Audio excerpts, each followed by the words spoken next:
Back on the signal tracer project. Yay!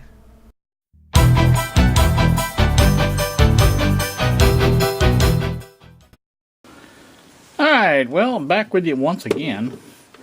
Quick scan of the bench shows that it is mostly clean.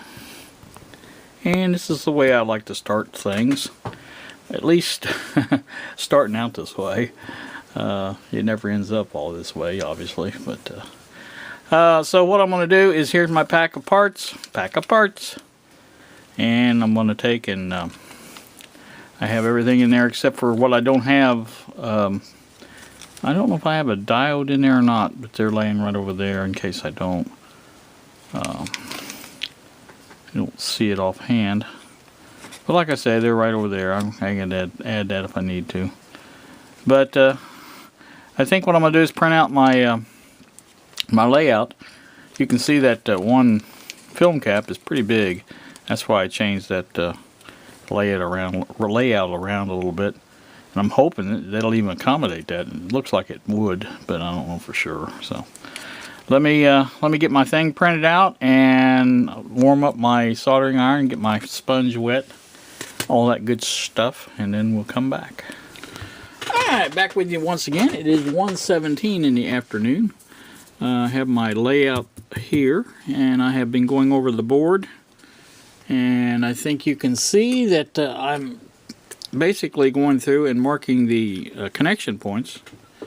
Here's your plus 9 volts here, your minus 9 volts here, your switch connections right here, speaker is down here, your VR1 is here, your S1B is here, S1A is here, probe positive here, probe negative there. I think I've got all those covered.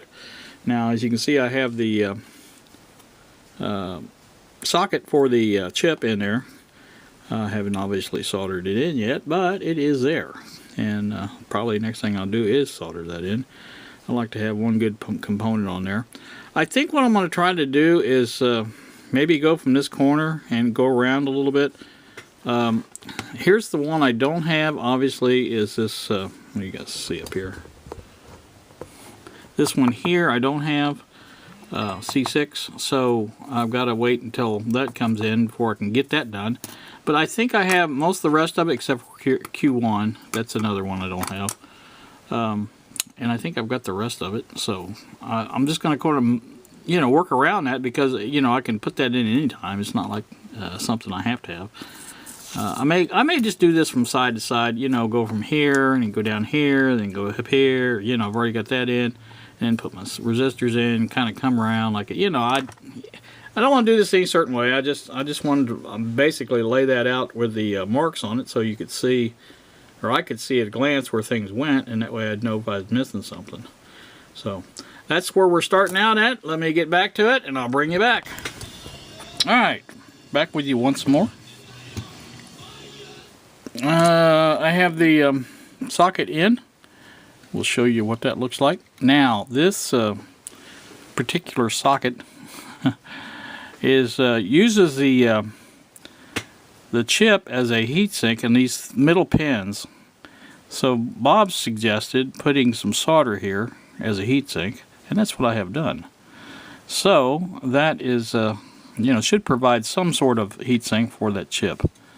So see how that looks, and so we're going to go from there. I just wanted to show you how I started out. Always good to see how you start out.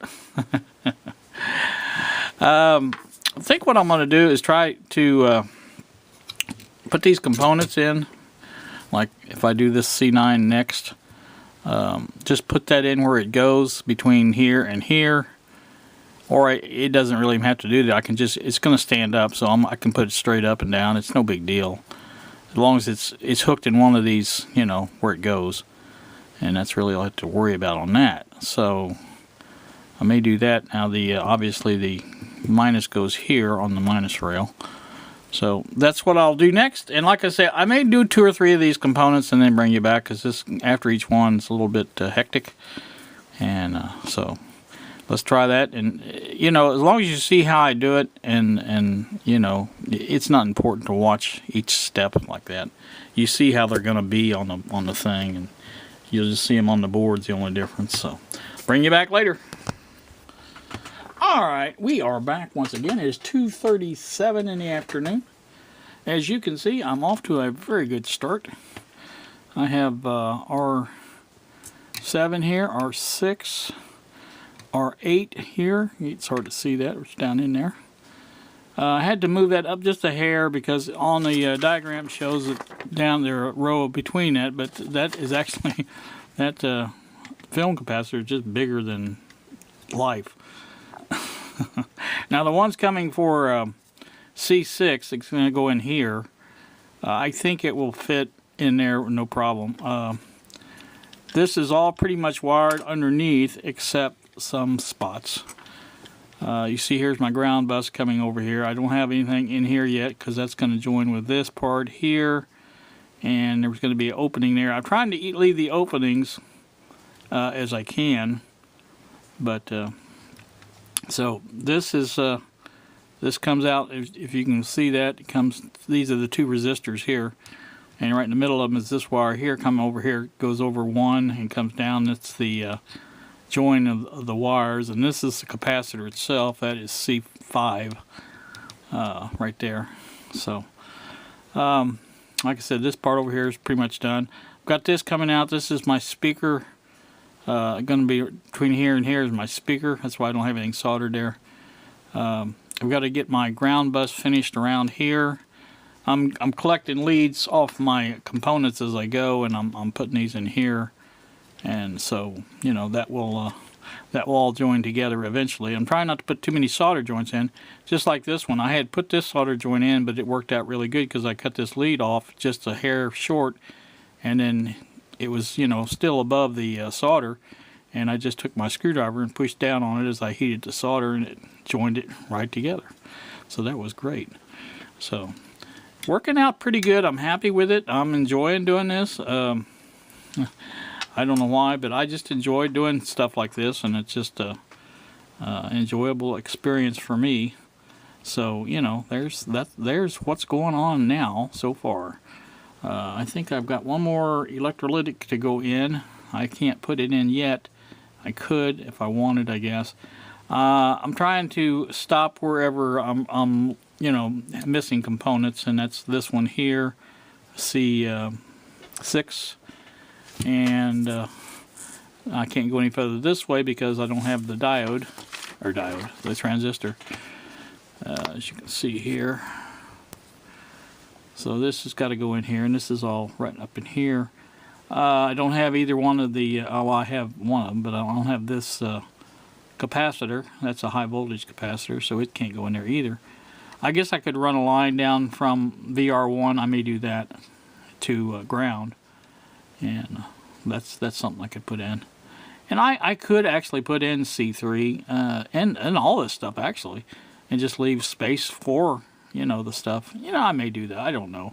Right now I'm going to take a break though, because I've been at it for a while. You guys know about the time, so I think I'm going to stop here and like I say, take a break. Bob is back home now. He was had an appointment this morning, so we have been talking about the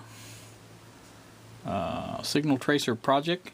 I noticed some other interest in the AM transmitter. Now, I don't know if I gave the vibe off that we're going to be doing that, but it's possible. But you know, right now we're just concentrating on the signal tracer, and we're going to see how this goes. This may be a bust. You guys realize everybody has big ideas and stuff like that, but sometimes they don't pan out.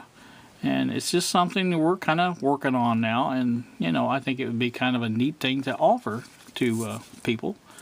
And so, you know, that's just the way we're looking at it. And first thing I got to do is build my own here and see how well it works. And Bob knows how his works. I'm sure he thinks it's a well worth project, and I think it is based on his demo and stuff. I think it sounded pretty good to me. So, you know. Like I said, did I show you the underneath side? I don't think I did. Now this, yeah, I guess I did. This is that glob of solder Bob told me to put in there. This goes between those center pins on the chip socket and acts as a heat sink. Now that's pretty good glob of solder there. So like I said, I know it's just a plug-in, but still there is heat transfer on these pins. That's how they, that's how they work. I mean, they go down through the pins to cool the chip. So I think it should work out rather well, I hope. Bob says he tested it. He played music through his for an hour, and then the chip was not even warm. So I think we're going to be good to go on that. So, all right, like I said, it's break time. 2:42 now in the afternoon. So you guys have a pleasant afternoon, and I may be back. I may not. You never can tell. See ya.